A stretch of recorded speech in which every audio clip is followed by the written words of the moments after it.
کہ لوگ یہ کہتے ہیں کہ ہماری دعائیں قبول نہیں ہوتی.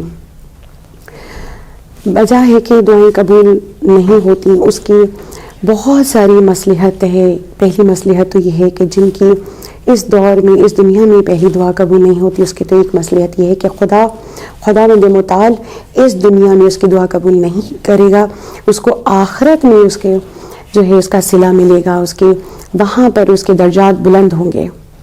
اس کے علاوہ کچھ دعائیں ایسی ہیں جو خدا بہتر جانتا ہے، جو ہم نہیں جانتے. وہ سب جانتا ہے، علم رکھتا ہے، وہ جانتا ہے کہ اس مقام پر اس کی یہ دعائیں قبول نہیں کرنی، کیونکہ آج اس دور میں یہ دعائیں اس وقت اس کے لیے قبول ہو جانا اس کے حق میں بہتر نہیں ہے. اس میں مصلحت ہے کہ اس وقت اس کی دعا قبول نہیں کی جاتی، اور جو وقت مقرر ہے اس کے لیے حق میں بہتری کے لیے اس وقت میں اس کی دعا قبول کی جاتی ہے. سوال کیا جاتا ہے کہ ہماری دعائیں قبول نہیں ہوتی، ہمارے مسائل بڑھتے جا رہے ہیں. کسی شخص نے چھٹے امام جعفر صادق علیہ السلام سے سوال پوچھا، اے فرزند رسول ہماری دعائیں قبول نہیں ہوتی، ہم کیا کریں؟ معصوم نے فرمایا تم استغفار کیا کرو. کسی ایک اور شخص نے آ کر کہا کہ اے فرزند رسول میرے گھر میں رزق کی فراوانی نہیں ہے، رزق میں بہت تنگی ہے، میں کیا کروں؟ معصوم نے فرمایا استغفار پڑھا کرو. تیسرا شخص آیا، اس نے بھی آ کر یہی التجا کی، اے فرزند رسول کیا کروں؟ میرے گھر میں ہر وقت ناچاکی رہتی ہے، پریشانی رہتی ہے، لڑائی جھگڑے رہتے ہیں، میں کیا کروں؟ معصوم نے فرمایا کہ استغفار کیا کرو. ایک شخص وہیں موجود تھا، اس نے کہا اے فرزند رسول 3 طرح کے لوگ آئے، 3 طرح کی اپنی حاجت پیش کی، آپ نے 3 طرح کے لوگوں کو جواب ایک ہی دیا، آپ نے کہا استغفار کیا کرو. اس میں کیا وجہ چھپی ہوئی ہے؟ اس میں کیا مصلحت ہے؟ معصوم نے فرمایا کہ استغفار جو ہے تمہاری دعاؤں، تمہاری گناہوں کو ختم کر دیتا ہے، تمہاری دعاؤں کو خدا کی بارگاہ میں بہت قریب لے کے چلتا ہے. استغفار میں یہ کہیں کہ جی وہ فلاں انسان جو ہے بہت گناہ گار ہے، اس کی دعائیں قبول نہیں ہوتی تو وہ نیک ہے، اس کی دعائیں قبول، ایسا نہیں ہے. استغفار ایک ایسی دعا ہے جو ہمیں خدا کے قریب کر دیتا ہے. اس کے علاوہ انسان سے جو گناہ ایسے بھی سرزد ہو جاتے ہیں، ہم سمجھتے ہیں جو گناہ کبیرہ ہماری نظروں کے سامنے گزرے ہم نے کیے ہیں صرف وہی گناہ ہے. کچھ ایسے گناہ بھی ہوتے ہیں جو انسان سے سرزد ہو جاتے ہیں مگر اس کو گناہوں کو کر کے بھی بھول جاتا ہے. مثال کے طور پر اگر ہم چھوٹی چھوٹی باتوں میں کبھی کسی بھی انسان کا مذاق اڑا دیتے ہیں اور اس مذاق میں اس کی دل آزاری ہو جاتی ہے تو یہ بھی گناہ ہے. کیونکہ خالق معصوم نے مولا کائنات کا فرمان ہے کہ مذاق کیا کرو اڑایا نہ کرو.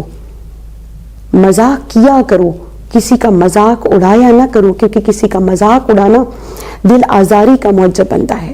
ہمیں کسی کی دل آزاری نہیں کرنی چاہیے. 2 لوگوں کو ہنسانے کے لیے ہم اس وقت مذاق تو کر دیتے ہیں، کسی کا مذاق تو اڑا دیتے ہیں، مگر اس مذاق میں اس انسان کی دل آزاری کتنی ہوئی ہے ہمیں یہ پتہ نہیں چلتا.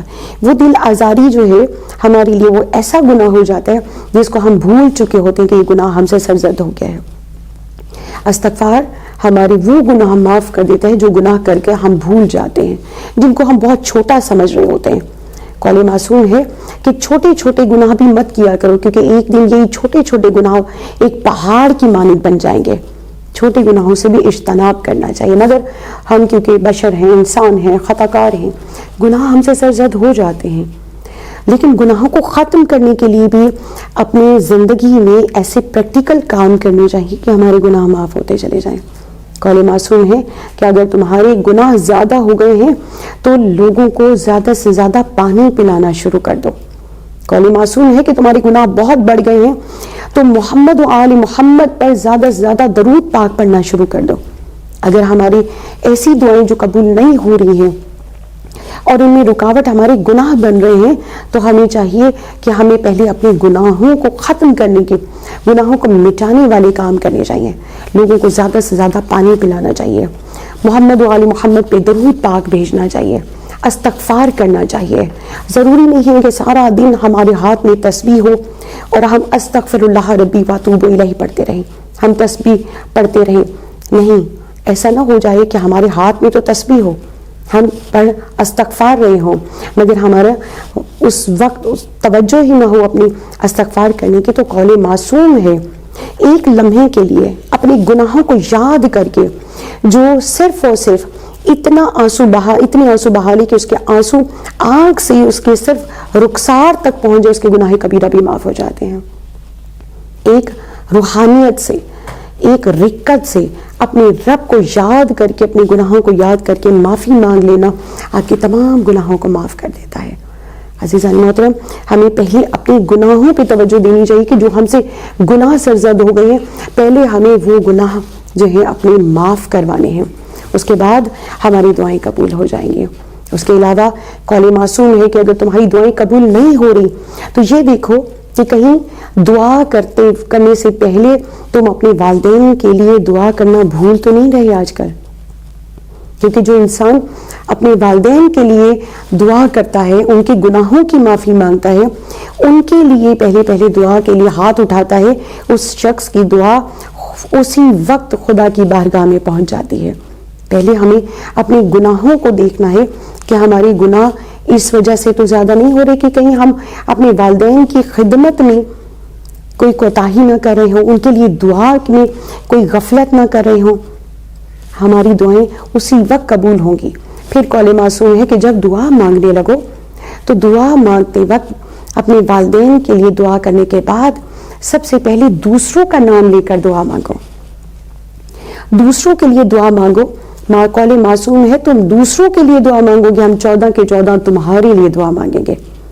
پہلے دوسروں کے لیے دعا مانگیے، اس کے بعد اپنا ذکر کیجیے، اپنی دعا مانگیے. اپنی دعاؤں کو اس طرح سے خدا کی بارگاہ میں پہنچائیے کہ جب ہم اپنے لیے دعا مانگیں تو اس سے پہلے ہی ہمارے دل میں جو بھی لبوں کو جنبش دینے سے پہلے ہماری دعا خدا کی بارگاہ میں پہنچی ہوئی ہو.